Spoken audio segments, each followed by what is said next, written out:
بسم الله الرحمن الرحيم. مرحبا بكم على قناة بنت بوعلام. اليوم جيتكم بديميني كيك بالمعجون.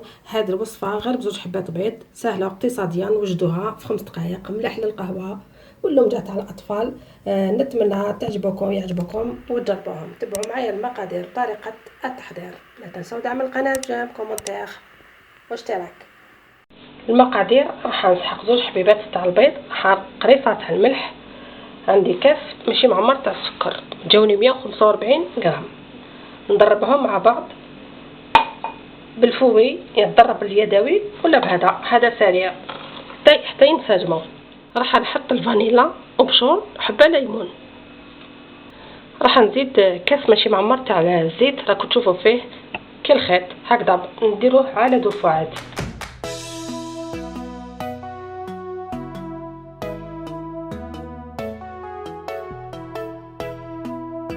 الحليب نفس الكميه تاع الزيت، ورانا الكيلو بنفس الكاس، هكذا كاس ماشي معمر لي 3 كار، نزيدوه بالعقل.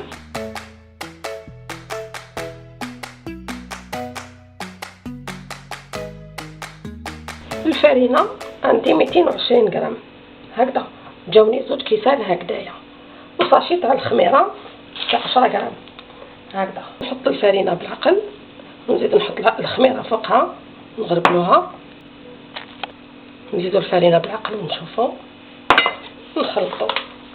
غنزيد نص مغرفه تاع الخل، هكذا نضربو ونكملو الكميه تاع الفرينه اللي بقات. كل فرينه كيفاه نتوما عندكم فيها ميزانكم. دوك نشوفوا القوام تاع الخلطه، هكذا كما كنتو تشوفوا جاتنا جاريه شويه. نكملوا يعني 220 غرام، 2 كيسان معمرين. ها هو لك القوام تاع العجينه، راكم تشوفوا الخلطه تجي ما هي جاريه ما هي ثقيله، هكذا راكم تشوفوا. نجيب ليمون اللي راح نعمر فيهم، بسم الله. ما نعمرهمش للفوق، نتوما خيروا المول اللي يعجبكم، صغير كبير متوسط ولا نوع واحد اخر، هكذا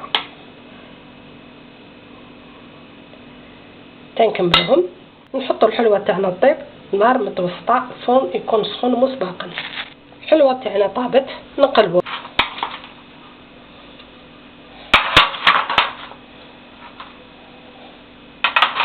نحط لهم رشه تاع سكر ناعم، هكذا.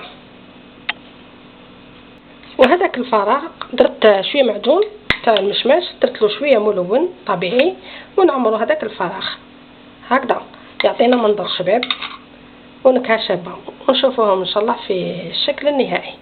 وصفتنا نهار اليوم ولا لي ميني كيك بالمعجون، حضرناهم مع بعض اسهل ما يكون في 5 دقائق، بزوج حبيبات بيض. وصفه اقتصاديه سهله للمجه يعني وغير مكلفه، النتيجه مبهره.